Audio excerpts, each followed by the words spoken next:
दोस्तों नमस्कार, ये है मार्गदर्शन फॉर सिविल सर्विसेज। मैं अनुराग चौधरी। दोस्तों आज की वीडियो में हम सॉल्व करेंगे टीजीटी, पीजीटी और एलटी ग्रेड परीक्षा के लिए नागरिक शास्त्र के महत्वपूर्ण प्रश्नों का प्रैक्टिस सेट, जो आपके आगामी अन्य परीक्षाओं जैसे गवर्नमेंट इंटर कॉलेज प्रवक्ता, गवर्नमेंट डिग्री कॉलेज, उच्चतर शिक्षा असिस्टेंट प्रोफेसर, केंद्रीय विद्यालय संगठन और नेट जेआरएफ आदि परीक्षाओं के लिए बहुत ही उपयोगी है। तो आइए शुरू करते हैं आज का प्रैक्टिस सेट। पहला प्रश्न दोस्तों भारतीय शासन और राज व्यवस्था से है कि यदि सदन का सत्रावसान हो गया हो तो इसे आहूत करने के लिए कौन अधिकृत है। ऑप्शन है आपके प्रधानमंत्री, राष्ट्रपति, उपराष्ट्रपति या अध्यक्ष। तो सही उत्तर है राष्ट्रपति। दोस्तों राष्ट्रपति संसद के दोनों सदनों का सत्र बुलाता है और दोनों सदनों का सत्रावसान कर सकता है तथा लोकसभा का विघटन कर सकता है। तो यदि सदन का सत्रावसान हो गया हो तो इसे आहूत करने के लिए राष्ट्रपति अधिकृत है। अगला प्रश्न है दोस्तों भारत के राष्ट्रपति की अनुपस्थिति में यदि उपराष्ट्रपति उपलब्ध नहीं है तो निम्नलिखित में से कौन राष्ट्रपति की भांति कार्य कर सकता है।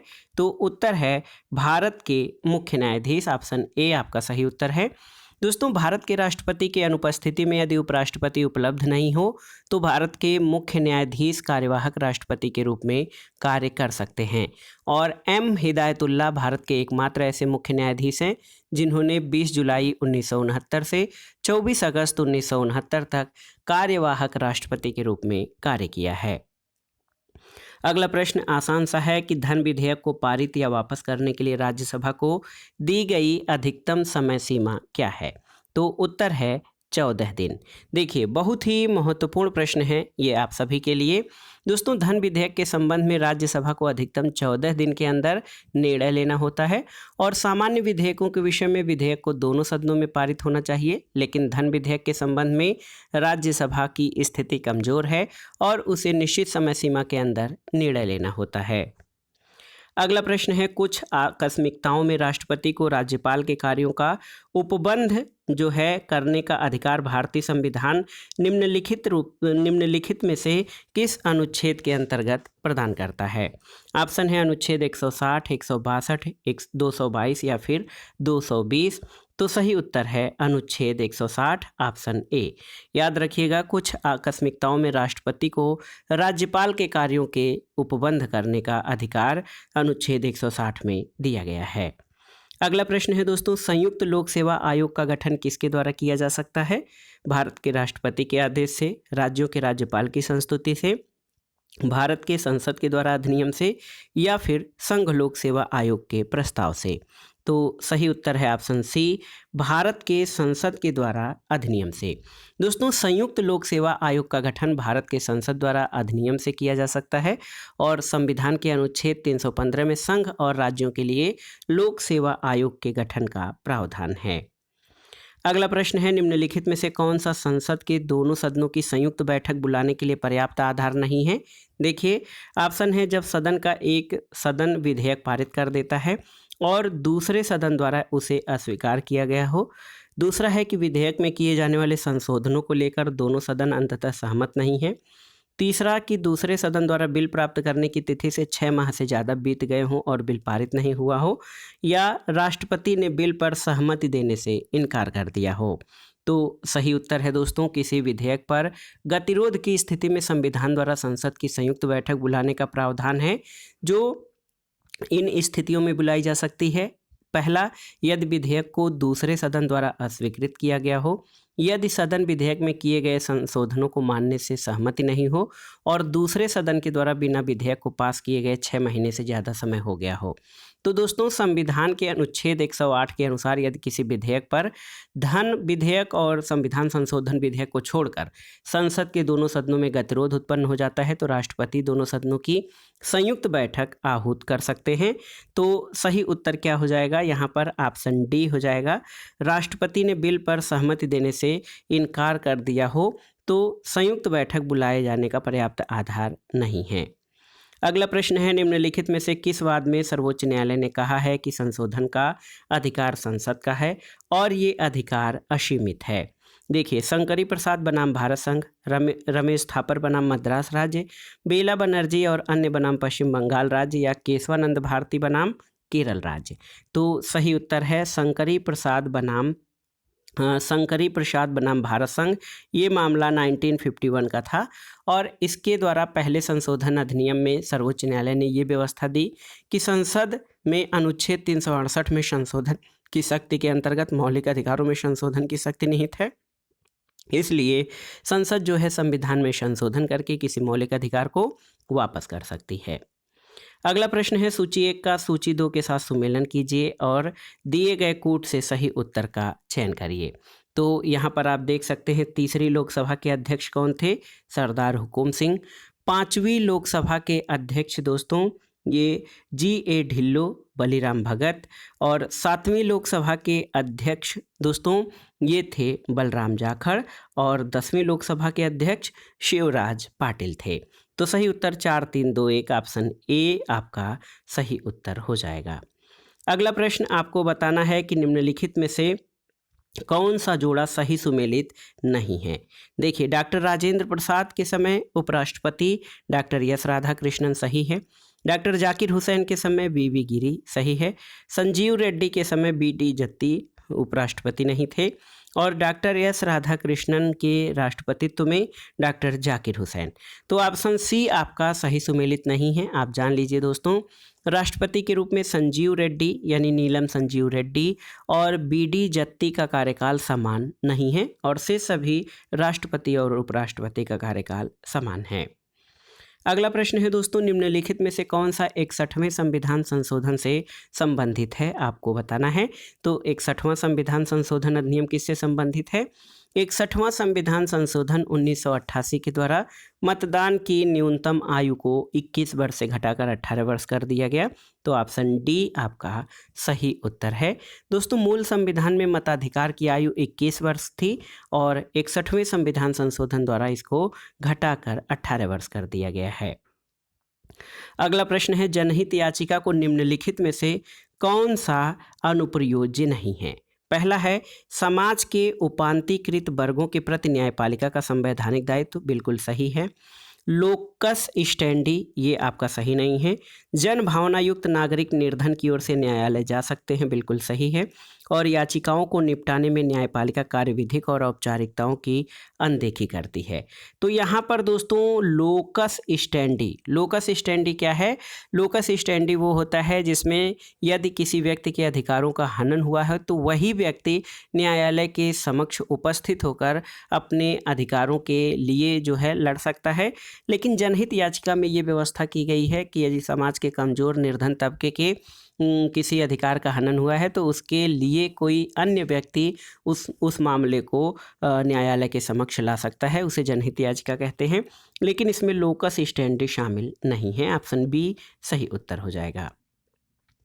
अगला प्रश्न है दोस्तों, प्रश्न संख्या 12, निम्नलिखित कथनों पर विचार कीजिए। पहला है कि सर्वोच्च न्यायालय के पास विधि से संबंधित किसी प्रश्न पर परामर्शदात्री क्षेत्राधिकार प्राप्त है, बिल्कुल सही है। दूसरा है कि सामान्य विधि से संबंधित अपील संबंधी अवशिष्ट शक्तियां राष्ट्रपति को प्रदत्त हैं, सही नहीं है। प्रलेख जारी करने के संबंध में उच्च न्यायालयों को सर्वोच्च न्यायालय से ज़्यादा क्षेत्राधिकार है, तो बिल्कुल सही है। और चौथा है कि जनपदीय न्यायालयों के अधीनस्थ न्यायिक सेवाओं के व्यक्तियों के पदस्थापन, प्रोन्नति आदि की शक्ति उच्च न्यायालय में निहित नहीं है, तो ये आपका गलत हो जाएगा। 1 और 3 आपके सही हैं। ऑप्शन देखिए, सही उत्तर क्या हो जाएगा? सही उत्तर ऑप्शन सी हो जाएगा। ऑप्शन ए हो जाएगा, 1 और 3 सही हैं। अगला प्रश्न है दोस्तों, वर्ष 1989 से भारत के निम्नलिखित राष्ट्रपतियों को उनके कालक्रम के अनुसार रखें और नीचे दिए गए कूट की सहायता से सही उत्तर का चयन करें। तो सही क्रम क्या हो जाएगा आपको बताना है। ये प्रश्न बहुत ही महत्वपूर्ण है, आप जान लीजिए। तो सही उत्तर आपका हो जाएगा कि सबसे पहले आर वेंकट रमण, फिर शंकर दयाल शर्मा, उसके बाद KR नारायणन, APJ अब्दुल कलाम और प्रतिभा देवी सिंह पाटिल।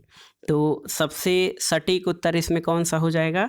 तो देखिए यहाँ पर R Venkataraman, Shankar Dayal Sharma, KR Narayanan, APJ Abdul Kalam और प्रतिभा देवी सिंह पाटिल।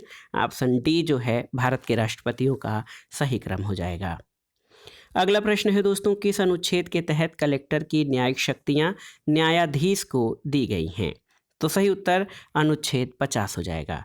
और आप जान लीजिए दोस्तों, अनुच्छेद 50 क्या है। अनुच्छेद 50 न्यायपालिका का कार्यपालिका से पृथक्करण की बात करता है और अनुच्छेद 50 के तहत कलेक्टर की न्यायिक शक्तियां जिला न्यायाधीश को दी गई हैं। और आप जान लीजिए, संविधान के अनुच्छेद 50 में कार्यपालिका से न्यायपालिका के पृथक्करण की बात कही गई है। चूँकि कलेक्टर कार्यपालिका के अंतर्गत आता है, इसलिए इसकी न्यायिक शक्ति को जिला न्यायाधीश को सौंप दिया गया है। अगला प्रश्न, प्रश्न संख्या 15 है कि संघ लोक सेवा आयोग का सदस्य किसके द्वारा हटाया जा सकता है।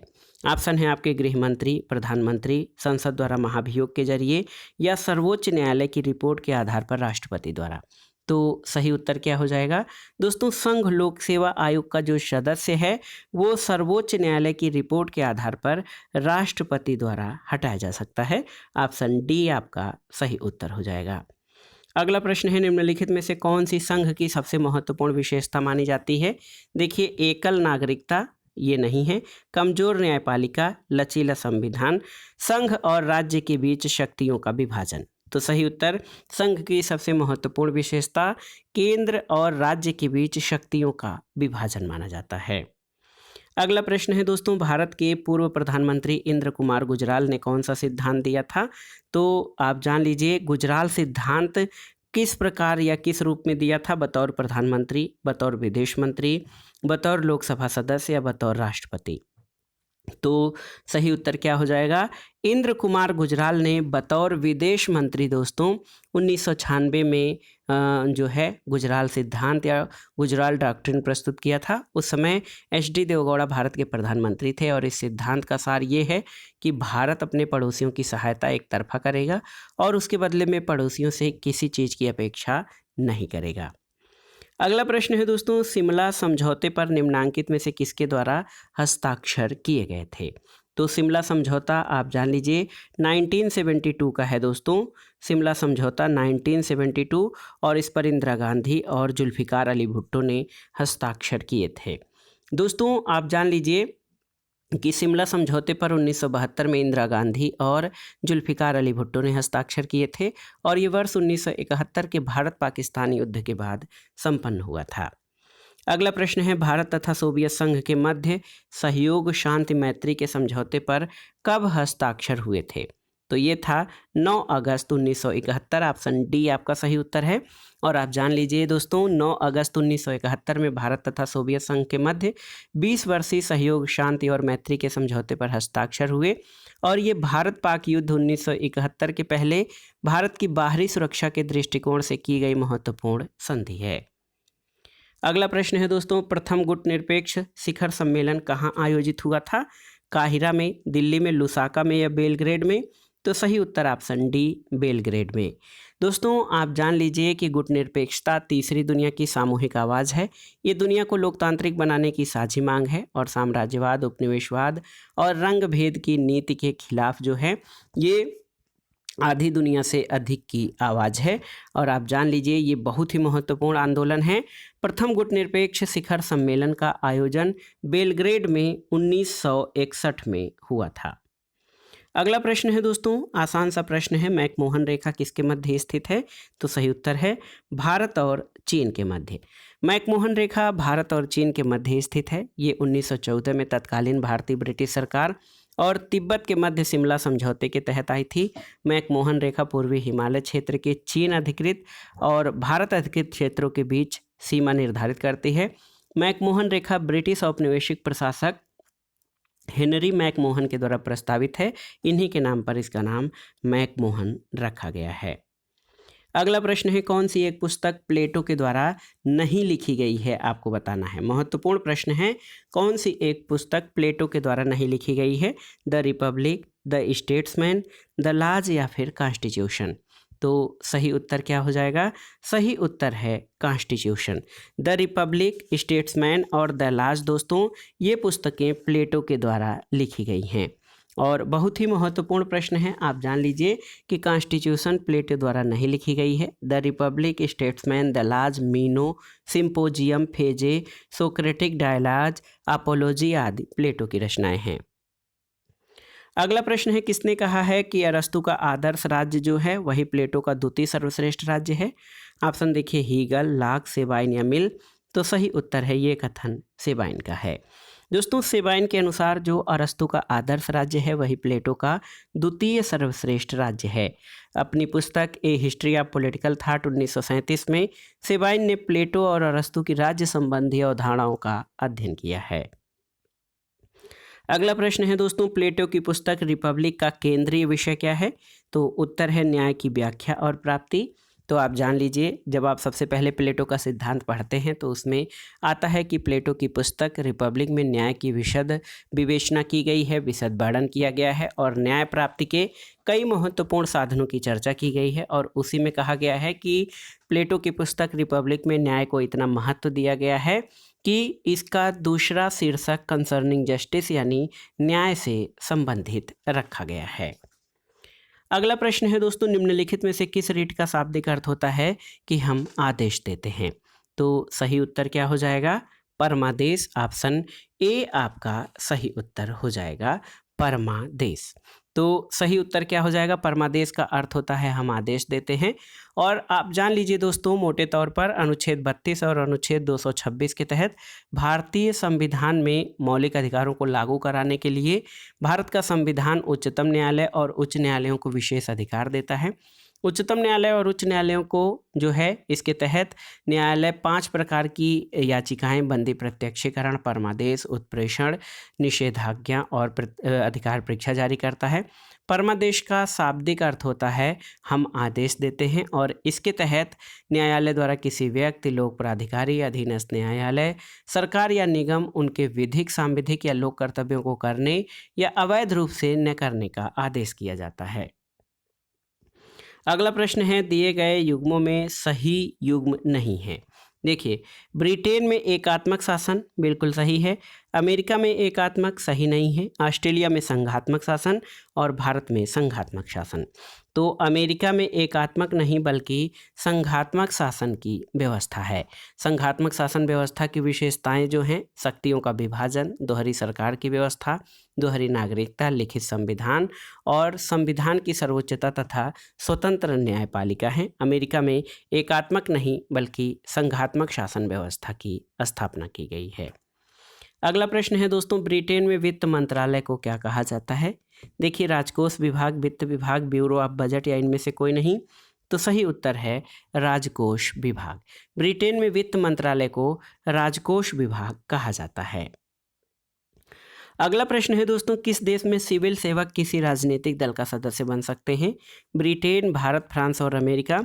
तो सही उत्तर है फ्रांस में। आप जान लीजिए दोस्तों, बहुत ही महत्वपूर्ण प्रश्न है ये। फ्रांस की शासन व्यवस्था में ये व्यवस्था है कि सिविल सेवक किसी भी राजनीतिक दल का सदस्य हो सकता है। फ्रांस में राजनीतिक दलों को संवैधानिक स्थिति प्राप्त है, यानी फ्रांसीसी संविधान में राजनीतिक दलों का प्रावधान है। अगला प्रश्न है दोस्तों, दिए गए विकल्पों में से कौन सी एक विशेषता यूएसए और भारत की संघ राज्य पद्धति की समान विशेषता नहीं है? ऑप्शन देखिए, केंद्र और राज्यों में शक्तियों का बंटवारा, सर्वोच्च न्यायालय का अस्तित्व, न्यायिक संगठन के 2 समुच्चय या लिखित संविधान। तो सही उत्तर क्या हो जाएगा? सही उत्तर अमेरिका और भारत की संघात्मक व्यवस्था में न्यायिक संगठन के 2 समुच्चय समान विशेषता नहीं है, क्योंकि भारत में जो है इकहरी न्याय प्रणाली को अपनाया गया है, जबकि अमेरिका में दोहरी न्याय प्रणाली को अपनाया गया है। अगला प्रश्न है, दिए गए विकल्पों में से कौन सा पद केवल संसदात्मक शासन प्रणाली में पाया जाता है? देखिए, राष्ट्रपति, उपराष्ट्रपति, प्रधानमंत्री और राजा। तो सही उत्तर है प्रधानमंत्री। दोस्तों, संसदात्मक शासन व्यवस्था में 2 स्तरीय कार्यपालिका होती है, एक नाम मात्र की और दूसरी वास्तविक। नाम मात्र की कार्यपालिका राष्ट्रपति, राजा, सम्राट, साम्राज्ञी किसी नाम से हो सकती है और दूसरी वास्तविक कार्यपालिका प्रधानमंत्री सहित मंत्रिपरिषद होती है। इसमें विधायिका और कार्यपालिका का मेल देखा जाता है। और आप जान लीजिए, सामूहिक उत्तरदायित्व संविधान जो है संसदीय शासन प्रणाली की विशेषता है। अगला प्रश्न है, सुरक्षात्मक लोकतंत्र का एक सीमित सिद्धांत किसके द्वारा विकसित किया गया था? ऑप्शन है Ortega Gasset, John Locke, James Mill या जेम्स मेडिसन। तो सही उत्तर क्या हो जाएगा? सुरक्षात्मक लोकतंत्र का एक सीमित विचार जॉन लॉक के द्वारा विकसित किया गया था। ऑप्शन बी आपका सही उत्तर है। जॉन लॉक के द्वारा दोस्तों एक साधन के रूप में स्वीकृति दी गई थी जिसके द्वारा लोगों की रक्षा की जाती है, और लॉक के राज्य के उत्पत्ति के सिद्धांत में संविदावादी सिद्धांत की पुष्टि होती है।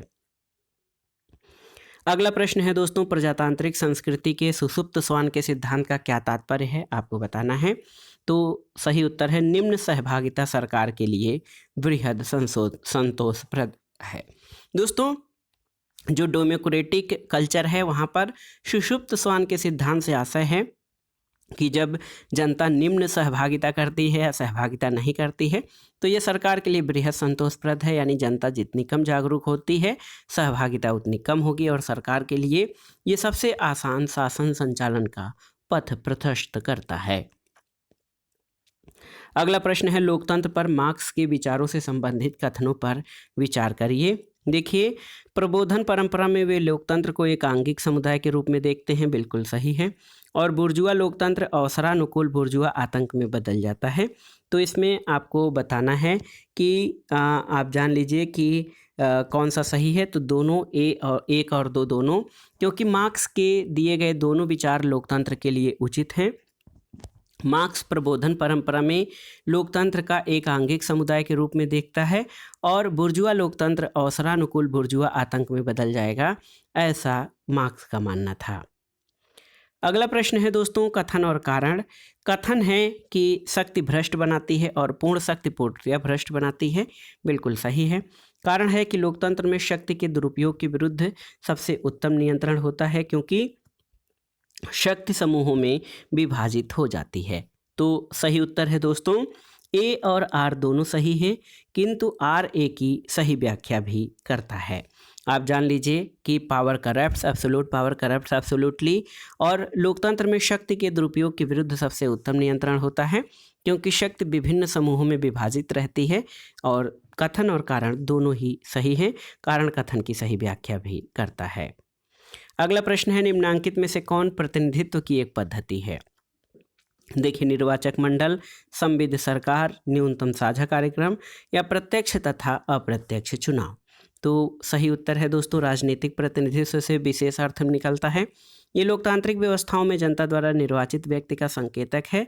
A.H. विर्च ने अपनी पुस्तक रिप्रेजेंटेशन में राजनीतिक प्रतिनिधित्व के बारे में बताया है कि राजनीतिक प्रतिनिधित्व एक ऐसा व्यक्ति है जो किसी समाज विशेष में शासन प्रक्रिया को प्रभावित करने और उनमें प्रत्यक्ष रूप से हिस्सा लेने का अधिकार रखता है।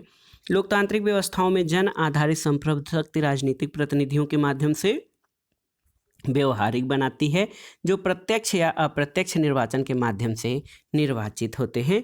तो ऑप्शन डी आपका सही उत्तर है। अगला प्रश्न है, निम्न राज्यों में से किस एक की राष्ट्रीय कार्यकारिणी में सभी प्रमुख राजनीतिक दलों को प्रतिनिधित्व मिल जाता है? ऑप्शन देखिए, जर्मनी, जापान, ऑस्ट्रेलिया या स्विट्जरलैंड। तो सही उत्तर है स्विट्जरलैंड।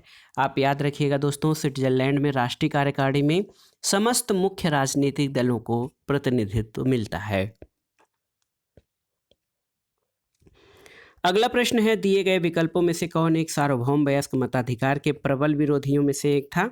ऑप्शन है मार्क्स, रूसो, J.S. मिल या लॉक। तो सही उत्तर है J.S. मिल। दोस्तों J.S. मिल ने सार्वभौमिक वयस्क मताधिकार का समर्थन नहीं बल्कि उसका विरोध किया है। मिल प्रतिनिध्यात्मक शासन का समर्थन करता है, वो महिलाओं सहित सभी व्यक्तियों को मताधिकार प्रदान करने का विरोध करते हैं। उसका मानना है कि मतदाताओं में कुशलता होनी चाहिए, अकुशल व्यक्ति जो है उसको मताधिकार नहीं मिलना चाहिए। अगला प्रश्न है, निम्नलिखित में से किस एक ने राज्य की उत्पत्ति तथा प्रकृति की विवेचना में सामाजिक संविदा की अवधारणा का प्रयोग नहीं किया है? देखिए, हाब्स, ग्रोसियस, कांट और बेंथम। तो सही उत्तर क्या हो जाएगा?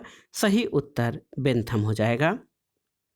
दोस्तों आप जान लीजिए कि जेरेमी बेंथम का मानना है कि मैं आज्ञा पालन के लिए विवश हूँ। यह कारण इस कारण नहीं है कि मेरे परदादा ने कोई लेन देन किया है जो उसने जॉर्ज तृतीय के परदादा के साथ वास्तव में नहीं किया, बल्कि इस कारण कि विद्रोह लाभ पहुँचाने की अपेक्षा कहीं अधिक हानि पहुँचाता है।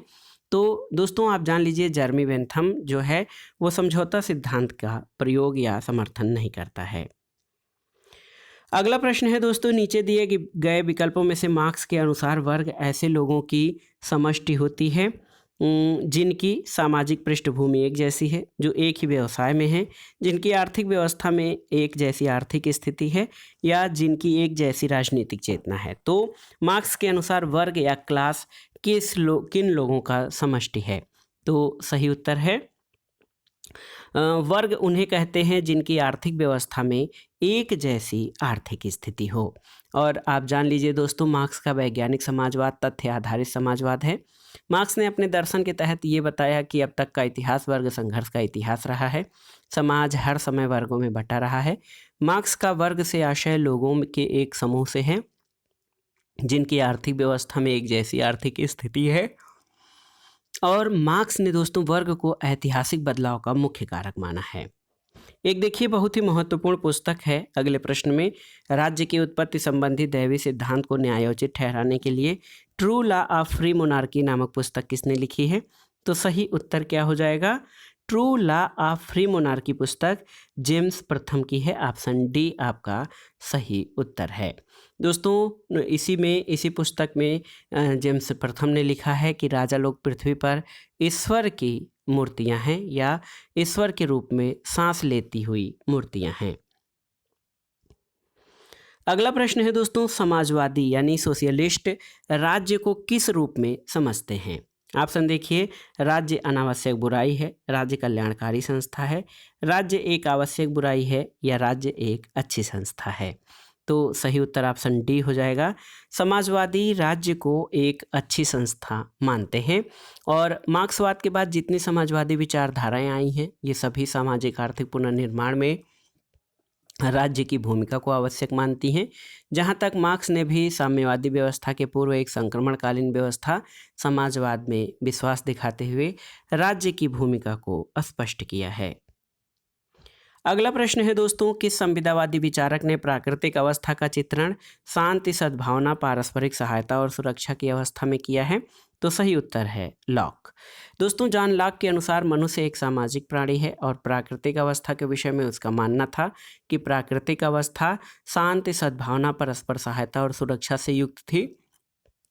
और इसमें जो है केवल एक कमी थी, वो ये कि जो क्या अच्छा है क्या बुरा है इसका निर्णय करने वाली संस्था नहीं थी। अगला प्रश्न है दोस्तों, प्रेशर ग्रुप्स यानी दबाव समूह का व्यवस्थित अध्ययन करने वाला प्रथम व्यक्ति कौन था? ऑप्शन है मोस्का, कांट, एफ बेंटले या सर जेम्स। तो सही उत्तर है ऑप्शन सी बेंटले। दोस्तों एफ बेंटले के अनुसार दबाव समूह का आशय व्यक्तियों के संगठन से है, परंतु समूह सिद्धांत के संदर्भ में इसका भिन्न अर्थ है। तो याद रखिएगा, दबाव समूह का व्यवस्थित अध्ययन करने वाला पहला व्यक्ति बेंटले था। अगला प्रश्न है दोस्तों, निम्नलिखित में से किसने लोकतंत्र को बहुमत की निरंकुशता के रूप में वर्णित किया है? रूसो, डनिंग, डी टॉकविले या जेम्स मेडिसन। तो सही उत्तर है दोस्तों टॉकविले। टॉकविले ऑप्शन सी सही उत्तर हो जाएगा। टॉकविले ने लोकतंत्र को बहुमत की निरंकुशता के रूप में वर्णित किया है।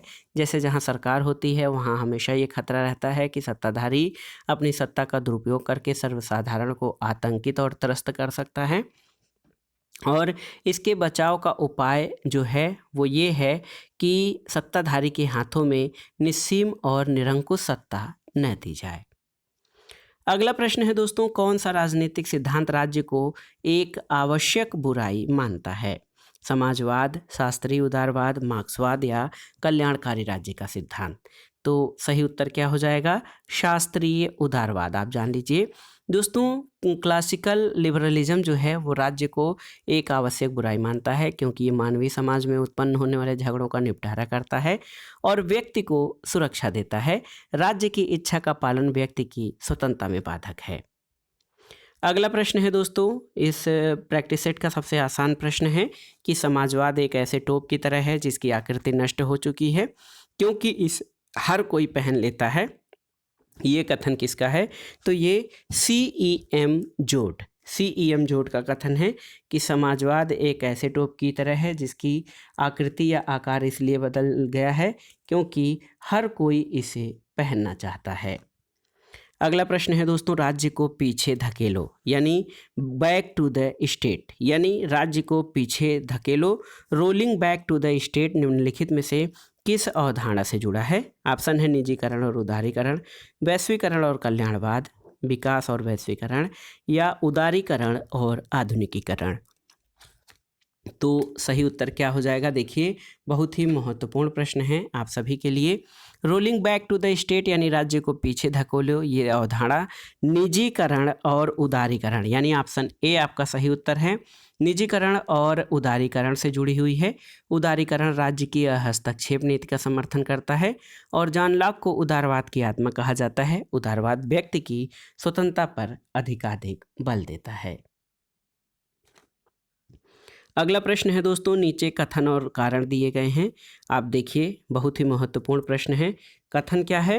कथन है कि जॉन लॉक को आधुनिक उदारवाद का जनक माना जाता है। महत्वपूर्ण प्रश्न है, जॉन लॉक को आधुनिक उदारवाद का जनक माना जाता है। ये बहुत ही महत्वपूर्ण प्रश्न है। और कारण है कि लॉक सीमित सरकार की रूपरेखा प्रस्तुत करने वाला पहला विचारक था। तो सही उत्तर क्या हो जाएगा? दोस्तों, सही उत्तर ए और आर दोनों सही हैं और आर ए की सही व्याख्या करता है, क्योंकि आप जान लीजिए लॉक को आधुनिक उदारवाद का जनक माना जाता है। लॉक ने सबसे पहले सीमित सरकार की रूपरेखा प्रस्तुत की थी और इतिहासकार वर्ष 1688 की गौरवमयी क्रांति को उदारवाद की विजय के रूप में याद रखते हैं। अगला प्रश्न है दोस्तों, आप देखिए, नीचे दिए गए वक्तव्यों को ध्यानपूर्वक पढ़कर नीचे दिए गए कूट से सही उत्तर का चयन करिए। कथन है कि वैज्ञानिक समाजवाद वर्ग संघर्ष के संबंध में इतिहास की व्याख्या करता है। कारण है कि वर्ग संघर्ष पहले सुपर स्ट्रक्चर में होता है। तो सही उत्तर हो जाएगा ए और आर दोनों सही हैं और आर ए की सही व्याख्या करता है। आप जान लीजिए दोस्तों, क्योंकि कार्ल मार्क्स प्रसिद्ध जर्मन दार्शनिक थे जिन्हें आधुनिक युग में सबसे प्रभावशाली विचारकों में शामिल किया जाता है। मार्क्स ने लिखा है कि उसके पहले का सारा समाजवाद जो है ये दो है काल्पनिक था। कम्युनिस्ट मैनिफेस्टो और दास कैपिटल उसकी महत्वपूर्ण रचनाएं हैं। उन्होंने स्वप्नदर्शी समाजवाद का खंडन करते हुए वैज्ञानिक समाजवाद की नींव रखी थी। अगला प्रश्न है दोस्तों, महत्वपूर्ण प्रश्न है कि यथार्थवाद का विचार परिभ्रमण करता है शक्ति और किसके साथ? देखिए, शक्ति और विचारधारा के साथ, सुरक्षा के साथ, युद्ध के साथ या राष्ट्रीय हित के साथ। तो सही उत्तर क्या हो जाएगा? सही उत्तर यथार्थवाद का विचार परिभ्रमण करता है शक्ति और राष्ट्रीय हित के साथ, यानी ऑप्शन डी आपका सही उत्तर है। दोस्तों, यथार्थवादी या रियलिस्टिक दृष्टिकोण इस बात पर बल देता है कि विदेश नीति संबंधी निर्णय राष्ट्रीय हित के आधार पर लिए जाने चाहिए, न कि नैतिक सिद्धांतों और भावनात्मक मान्यताओं के आधार पर। अगला प्रश्न है दोस्तों, मार्क्स के अनुसार उसके पहले का सारा समाजवादी चिंतन किस प्रकार का था? आपको बताना है। तो सही उत्तर है काल्पनिक। आप देख लीजिए, ऑप्शन ए आपका सही उत्तर है।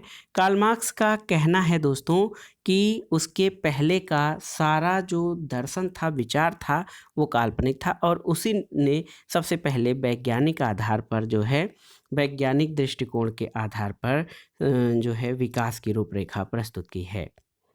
अगला प्रश्न है, निम्नलिखित में से किसका कथन है कि विचारधारा संपूर्ण सामाजिक विज्ञान में सर्वाधिक भ्रामक अवधारणा है? ऑप्शन देखिए, मार्टिन सेलिगर, डेविड मैकक्लेलन, जेबी थॉमसन या जॉन प्लामेनाज। तो सही उत्तर है डेविड मैकक्लेलन।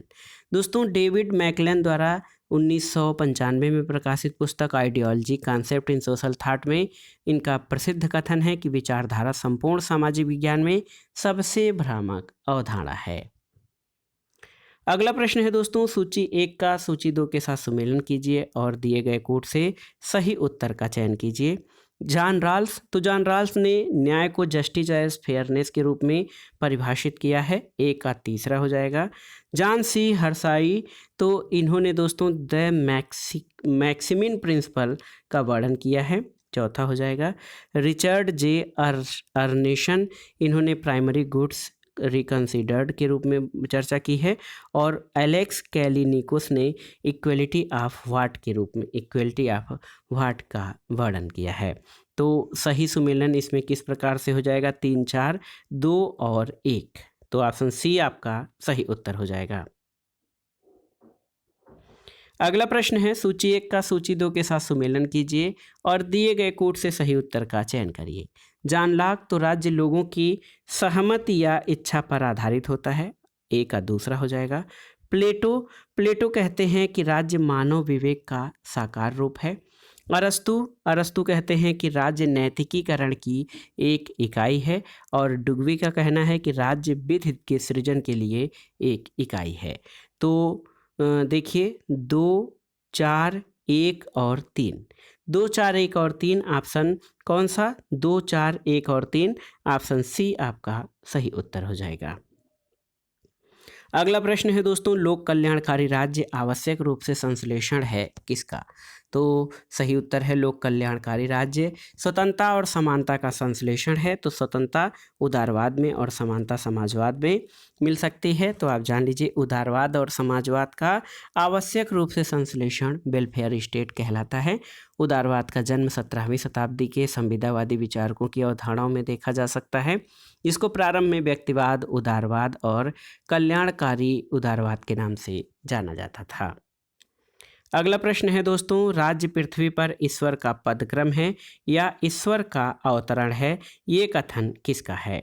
ऑप्शन है रॉबर्ट फिल्मर, मैकाइवर, हीगल या फिर बर्क। तो सही उत्तर ये बहुत ही महत्वपूर्ण कथन है। राज्य पृथ्वी पर ईश्वर का पदक्रम है, राज्य पृथ्वी पर ईश्वर की लीला है या राज्य पृथ्वी पर ईश्वर का अवतरण है, ये कथन हीगल का है। और हीगल महत्वपूर्ण आदर्शवादी विचारक हैं। हीगल राज्य को आत्मा का बृहद रूप मानते हैं और हीगल ने मार्क्स के विपरीत चेतना को सृष्टि के विकास का सार तत्व माना है। अगला प्रश्न है दोस्तों, राज्य का कार्य अच्छे जीवन की बाधाओं के मार्ग में बाधा पहुंचाना है, ये कथन किसका है? ऑप्शन देखिए हीगल, मैकाइवर, कांट या ग्रीन। तो सही उत्तर है ऑप्शन डी ग्रीन। दोस्तों प्रमुख आदर्शवादी विचारक थॉमस हिल ग्रीन का विश्वास है कि राज्य का कार्य व्यक्ति के मार्ग में आने वाली बाधाओं को बाधित करना है। अगला प्रश्न है दोस्तों, सूची 1 का सूची 2 से सुमेलन करिए और दिए गए कोड से सही उत्तर का चयन करिए।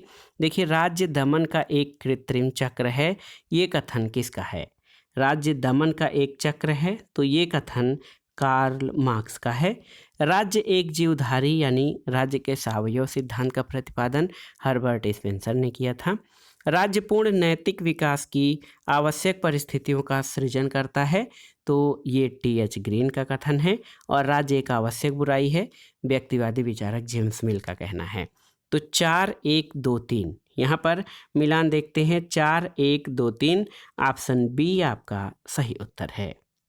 अगला प्रश्न है दोस्तों, राज्य के ऐतिहासिक विकास का सही क्रम कौन सा है? तो प्राचीन काल में पूर्व में कबीलों के संगठनों के रूप में विकास की प्रथम अवस्था से लेकर आधुनिक युग में राष्ट्र राज्यों के उदय होने तक ऐसे विकास की दिशा देखी जा सकती है। सबसे पहले इसमें प्राच्य राज्य यानी पूर्वी राज्य, फिर रोमन साम्राज्य, फिर सामंती राज्य और अंत में राष्ट्र राज्य का उदय होता है। अगला प्रश्न है दोस्तों, प्रत्येक राज्य में एक इच्छा होती है जो विधिक रूप से अन्य सभी इच्छाओं पर प्रबल होती है, ये दृष्टिकोण किसके द्वारा व्यक्त किया गया है? ऑप्शन है रूसो, मैकियावेली, टी.एच. ग्रीन या लास्की। तो सही उत्तर आपका रूसो हो जाएगा। आप जान लीजिए दोस्तों कि बहुत ही महत्वपूर्ण है। रूसो के अनुसार प्रत्येक राज्य में एक इच्छा होती है जो विधिक रूप से अन्य सभी इच्छाओं पर प्रबल होती है। आज के प्रैक्टिस सेट का लास्ट क्वेश्चन है, प्रश्न संख्या 62। राज्य की जगह रिपब्लिक शब्द को किसने प्रमुखता दी है? ऑप्शन देखिए मैकियावेली, बोंदा, मार्क्स या लॉक। तो सही उत्तर है जीन बोंदा। दोस्तों बोंदा ने राज्य की जगह रिपब्लिक शब्द को प्रमुखता दी है और इसने सबसे पहले संप्रभुता की व्याख्या अपनी पुस्तक 6 बुक कंसर्निंग रिपब्लिक या रिपब्लिक नामक बुक में दिया है। तो याद रखिएगा, राज्य की जगह रिपब्लिक शब्द बोंदा दिया है। तो दोस्तों ये था आज का video. TGT, PGT, LT grade, government inter college प्रवक्ता, गवर्नमेंट डिग्री कॉलेज, उच्चतर शिक्षा असिस्टेंट प्रोफेसर, केंद्रीय विद्यालय संगठन और नेट जेआरएफ राजनीति विज्ञान के लिए महत्वपूर्ण प्रश्नों का प्रैक्टिस सेट, जो आपके आगामी विभिन्न परीक्षाओं के लिए बहुत ही उपयोगी है। आप इन प्रश्नों को तैयार कर लीजिएगा। दोस्तों वीडियो आपको कैसा लगा हमें कमेंट बॉक्स में ज़रूर बताइएगा। वीडियो को लाइक करें, शेयर करें और इस चैनल मार्गदर्शन फॉर सिविल सर्विसेज को सब्सक्राइब करें। वीडियो देखने के लिए धन्यवाद दोस्तों, नमस्कार।